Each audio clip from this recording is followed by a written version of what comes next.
Thank you. Thank you, Ari. Thank you. We all having fun? Yeah. All right, all right.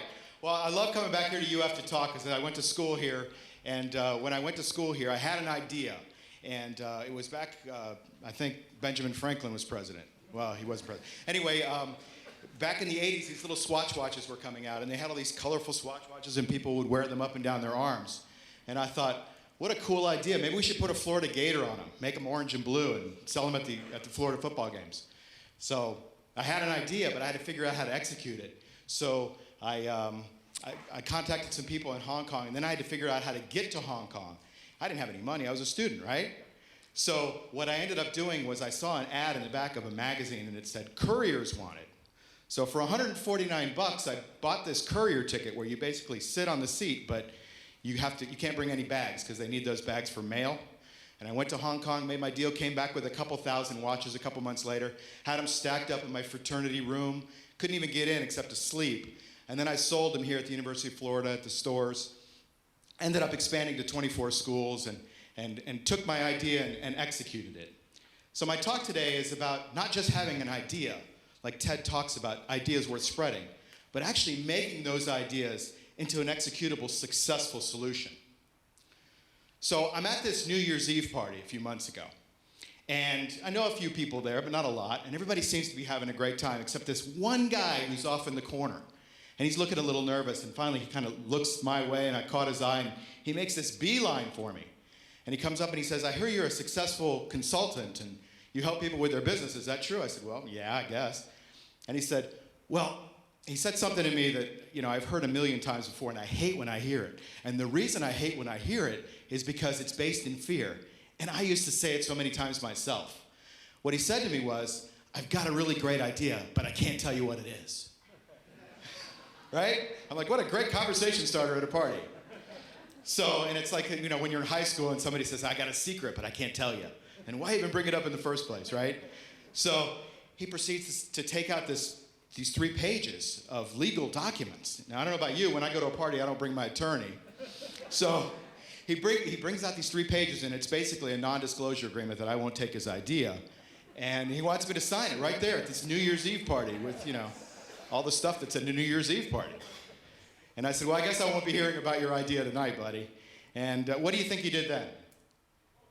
Yeah, he told me the whole thing, and he made me promise not to tell anybody, even though I hadn't signed his agreement. So, hey, it was a pretty good idea, too, but I haven't told anybody about it. So, did he really want to tell me the idea? Yeah, he really wanted to tell me the idea, but he just didn't know how to go about it. The issue is, if you're not going to tell anybody about your idea, there's no way you can really ever implement it, right?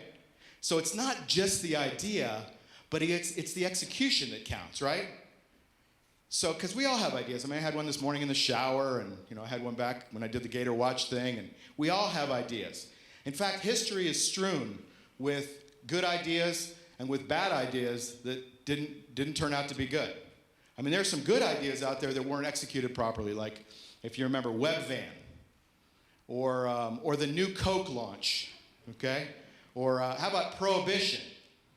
We can debate that one, right? Or Kim Basinger, the actress, decided that she was going to take $20 million bucks and buy this little town in Georgia called Brazelton, Georgia, and she was going to make a new Hollywood out of it. Or Bernie Madoff. I don't even know about the idea or the execution, but there's $61 billion missing now. So, but let's look at a couple of these ideas. Let's look at Webvan, for example. Now, here's something I thought was a pretty good idea, right? This is, you order groceries online, and they deliver them to your door. Pretty good idea, right? Well, a lot of people thought that was a pretty good idea. In fact, it was worth $3.7 billion. It was such a great idea. And what did they do with it? They took the $3.7 billion valuation that the company had, and they bought big old warehouses and spent money on web advertising and office chairs and office supplies, the best you could buy, and big salaries. And they were out of business within just a few months. So pretty poor execution on this really what I thought is a great idea, and I still think it's a great idea today, but you can't steal it, okay? So that's one. How about New Coke? Does anybody remember New Coke?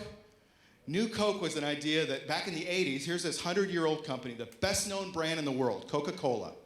And they had this really, #1 brand, but they were starting to lose a little bit of market share to Pepsi. And so the marketing team got together and they said, well, we can't be losing any market share.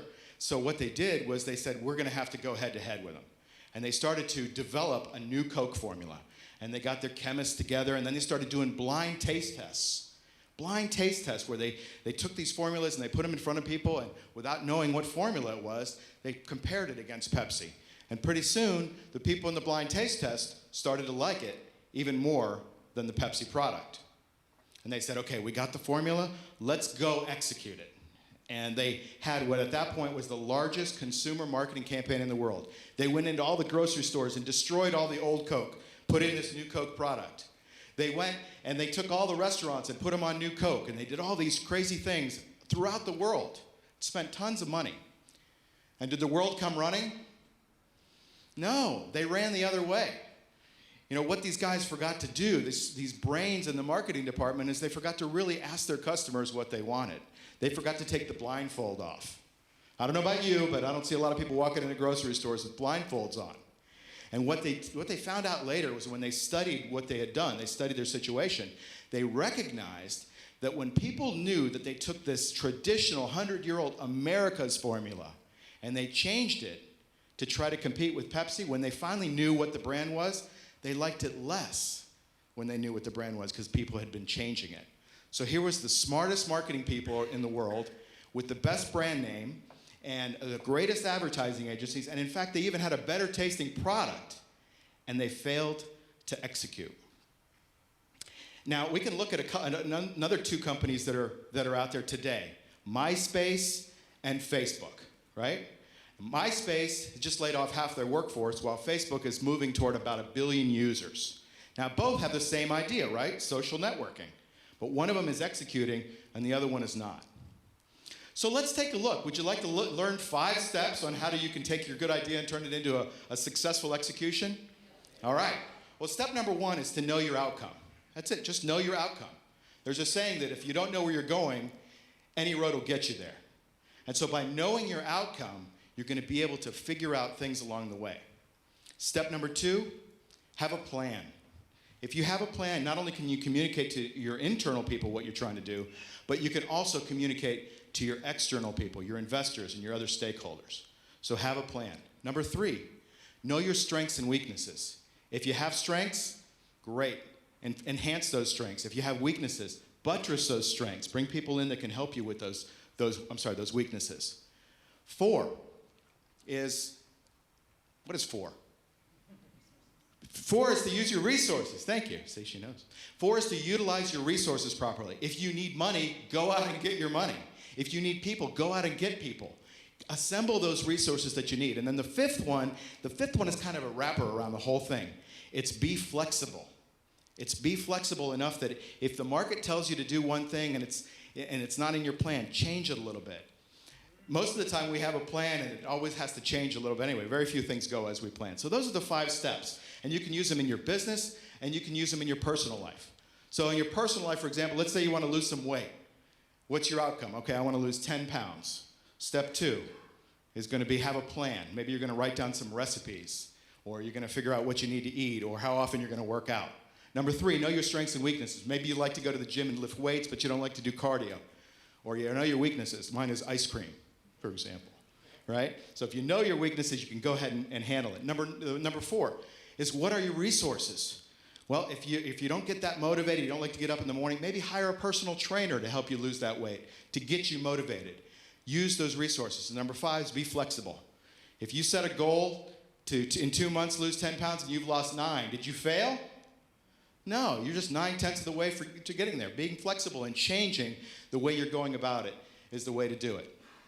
So those are the 5 steps to taking a good idea and turning it into a great execution. And probably one final tip that I'll leave you is if you're going to go to a New Year's Eve party and you have an idea to share, don't make me bring my lawyer. Thank you very much. Thank you.